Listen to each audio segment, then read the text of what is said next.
My mom has always preferred my younger sister over me. Despite that, I did everything I could to support her because I felt I owed it to her for raising me. But everything changed when my sister decided to move back home.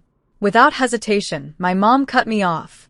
She screamed at me, saying, "Get out of here, you leech. I'm done putting up with you. If this is what you want, I'll make sure you pay for every grudge I've ever held against you."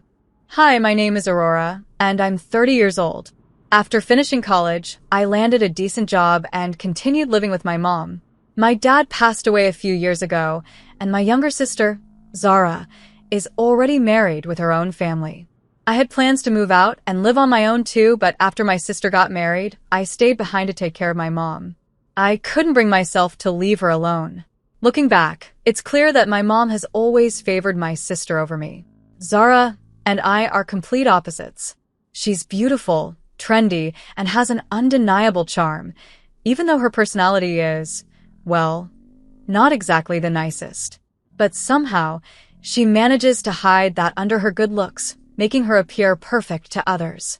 In contrast, I'm more serious and straightforward, which never seemed to impress my mom the way Zara's charisma did. After Zara got married and moved out, my mom constantly complained about me. She would say things like, "I wish I were living with Zara instead of you. Why does Zara have to be so pretty, and you, well, you don't have anything to offer? I'm so tired of seeing your face every day." Oh, how I miss Zara. It hurt to hear those things, especially since I was the one working to support both of us financially. My mom didn't appreciate any of it. "Mom, I know you think Zara's great, but you don't need to put me down like that." I finally snapped one day. But instead of calming down, my mom got even angrier. "If you were half as good as Zara, I wouldn't have to deal with you like this every day," she shouted. "You don't even have any real problems. We've been living here together ever since your dad passed away, and now you're trying to act like you're doing me a favor?" I didn't mean it that way. I tried to explain. "I'm here because I have no choice. If Zara hadn't gotten married, I wouldn't be living with you." "Humph," my mom scoffed. "That's enough. We live in a house that was rebuilt shortly before my dad passed away. Although the house is in my mom's name, I'm the one who has been paying off the remaining loan. Yet, she constantly compares me to Zara and criticizes me in every possible way. I was reaching my breaking point, living with a mother who made me feel unwanted every single day. Still, I couldn't give up on her, and there was a reason for that. When my dad died, my mom was devastated. She cried for days, barely ate, and was so weak that everyone was concerned about her. I felt an overwhelming responsibility to take care of her. I told myself that I had to step up and support her, not just as her daughter, but as the eldest in the family. For my dad's sake, I promised myself I would protect her, no matter what. Even though her words and actions hurt me, I couldn't bring myself to hate her entirely. She was the only parent I had left. Then, one day, out of the blue, my sister and her husband showed up at our house. As soon as Zara saw my mom, she burst into tears and said something that shocked me. "Mom, we're struggling. We're having a really hard time making ends meet," she sobbed, and my mom's face immediately filled with concern. "What's going on?" my mom asked. "Well," Zara started, "my husband just lost his job, and we can't afford our rent anymore." My mom's eyes widened. "Oh no, that's awful. I don't know what else to do. I really need your help, Mom. Can we stay with you for a while?" Zara pleaded. As soon as she said that, I knew things were about to take a turn for the worse. But before I could say anything, my mom jumped in with an enthusiastic, "Yes, of course. My precious Zara is in trouble? Of course, you can live here." Zara's face lit up, and she hugged my mom. "Thank you, Mom. I love you so much." My mom beamed with joy, clearly thrilled by the idea of having Zara back. They had made the decision without even consulting me, as if my opinion didn't matter. Feeling frustrated, I spoke up. "Wait a second, Mom. I live here too. You can't just invite them to move in without asking me." My mom turned to me, her expression blank, and said, "So what?" I was stunned by her response. "Mom, 2 more people are going to move in just like that? Where am I supposed to go? I have my own room." I don't care what you think, she interrupted coldly. This house is in my name, remember? That's true, but I started to argue, but she cut me off with a heavy sigh. If you don't like it, Aurora, then maybe it's time for you to leave. Her words hit me like a ton of bricks. What? Are you serious? You heard me, she said, completely unfazed by my shock. I told you to leave. From the start, you were nothing more than a stand-in for Zara in my life, you know. My mom snapped at me, her words cutting deep. I stood there, stunned. That's horrible. You don't need to talk to me like that. I don't need a leech like you around. Now that Zara is coming back, I have no use for you. Her words stung. How could she dismiss me so easily after all the years I spent taking care of her? I had dedicated so much of my life to supporting her, while my sister had barely lifted a finger after she got married. But despite everything I did, it was Zara who had always been her favorite. I couldn't believe how easily she was ready to cast me aside. Tears welled up in my eyes, but I fought to keep them from falling. Then my sister, seeing the situation unfold, chimed in with a smug grin on her face. Sis, Zara said with that sly tone I had always hated. Mom's right. Why don't you just get lost? What? I asked, disbelief coloring my voice. You heard me. There's no space for you here now. We don't need you. I'm the one who's been supporting Mom all this time, I argued, my voice trembling with a mix of frustration and hurt. Zara rolled her eyes. So what? Mom wants to live with me now. You're nothing but a nuisance. Just go already, you're trash. Without missing a beat, Zara turned back to my mom and her husband, and the three of them began happily planning her move. They were talking about things like having a big barbecue to celebrate the move, while I stood there, invisible to them. I'll get the meat for the barbecue, my sister chirped excitedly. That sounds great, my mom replied, completely ignoring my presence. I couldn't believe it. As they laughed and talked about their plans, it was as if I no longer existed. Then Zara turned back to me, her tone now filled with impatience. Hey, why are you still standing there? Didn't I tell you to get out? But you can't just throw me out like this. I protested. We don't need a parasite like you hanging around. Just leave already and give us some space. Be out by the end of the week. That should be enough time, right? Her words felt like daggers. I clenched my fists, holding back the wave of emotion that threatened to spill over. I didn't want to give them the satisfaction of seeing me break down. Reluctantly, I nodded and left the room, my heart heavy. As if that wasn't enough, while I was packing, I overheard my mom and Zara planning a vacation. We'll be gone for a few days, my mom said. Just make sure you're out by the time we get back. Those were her final words to me before they left the house. To her, I was nothing more than a burden. Something to be discarded now that Zara was back in the picture. I had tried for years to be the good daughter, but now I realized that no matter what I did, it was never going to be enough for my mom. I was done feeling sorry for her. The sympathy I had once felt for her was gone, replaced by a burning desire for revenge. And so, with a new resolve, I took action. I contacted a moving company immediately and made arrangements to move out as fast as possible while my mom and sister were away. The movers arrived, curious about the situation. Are we taking everything? One of them asked, noticing the amount of furniture being packed. Yes, please. Make sure to clear everything out, I replied with a smile. I was moving into company housing, which had been offered to me a few times before. Back then, I had turned it down because of my mom, but now I saw it as the perfect escape.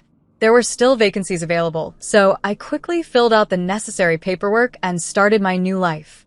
The company housing was better than I had imagined, spacious, clean, and far from the toxic environment I had been living in. As I settled into my new place, I checked my phone and saw several missed calls from both my mom and Zara. I wasn't surprised. I knew they would be furious once they returned home. Their voicemails were filled with demands. Get back here now, the messages screamed. Although I had expected this, the number of calls exceeded what I had imagined. I knew that if I ignored them, they might show up at my workplace, so I decided to confront them after work. When I arrived at the house, both my mom and sister were waiting for me with anger blazing in their eyes. The moment I walked in, my mom shouted, "What the hell happened? Why is the house empty? You even took my favorite fridge and toaster," Zara added, her voice shrill. I stood there, calmly watching them rant. "Where did you take everything?" my mom demanded. "To my new place," I said, my voice steady. "You can't just take things without permission. Bring it all back, now." Zara screamed, her face flushed with rage. "Why should I?" I replied, unbothered. "What do you mean, why? All that stuff belongs to Mom," my sister yelled, her frustration growing. I couldn't help but laugh. "What's so funny?" Zara snapped, her voice filled with irritation. "I'm sorry," I said, shaking my head. "You must be mistaken." Zara's eyes narrowed. "What do you mean?" "Everything that was in this house, every piece of furniture, every appliance, I bought them with my own money." Her face fell. "That's not possible. All of this was here from the beginning." I crossed my arms. "No, it wasn't. I paid for everything. Since I'm moving out, of course I'm taking what's mine." My sister's mouth hung open in shock, but I wasn't finished. "And, by the way, the bank account you're talking about? That was my money, too." Zara looked as if she was about to explode. "You emptied the account. How could you?" "Simple," I said. "It was my money. Why wouldn't I take it all?" When I pushed her buttons a little, my sister's face flushed with anger, and she stormed toward me, shouting, "Don't mess with me." She was practically in my face now, red with fury, and she screamed, "Give back the money. That big book should have had Dad's insurance money in it." I blinked, confused. "What are you talking about?" "The money. It's not there."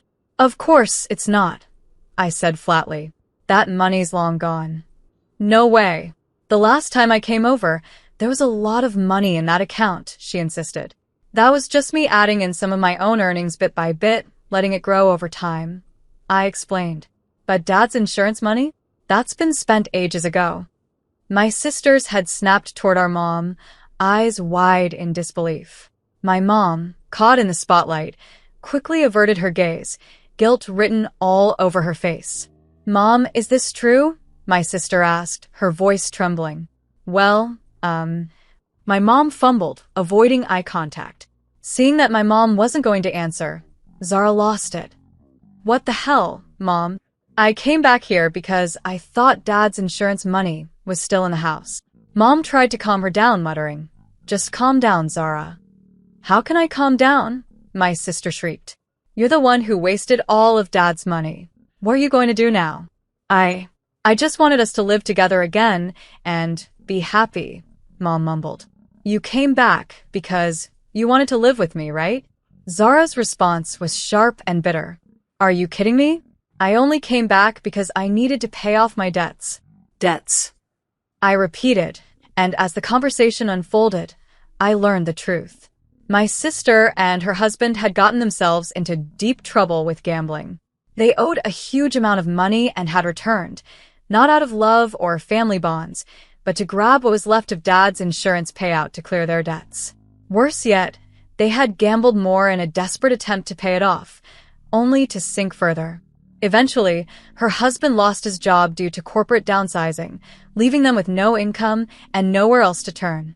It was only now that my mom realized how she'd been played. She had forced me out of the house on a whim to make room for Zara, without understanding that they were using her. This was the result of her poor judgment.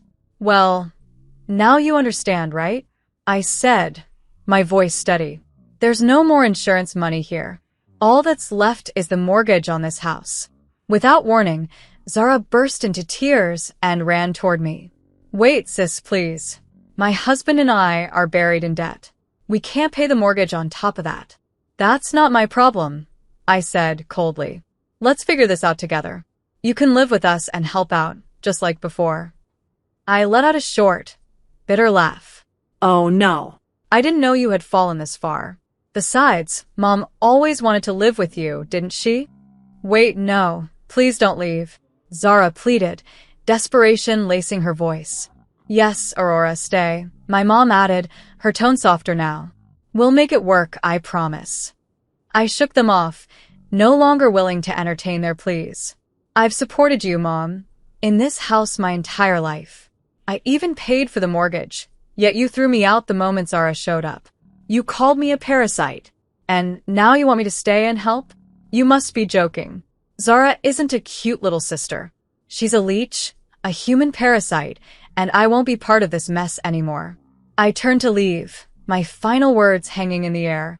You two will have to live with the debt yourselves. I'll never come back to this house again.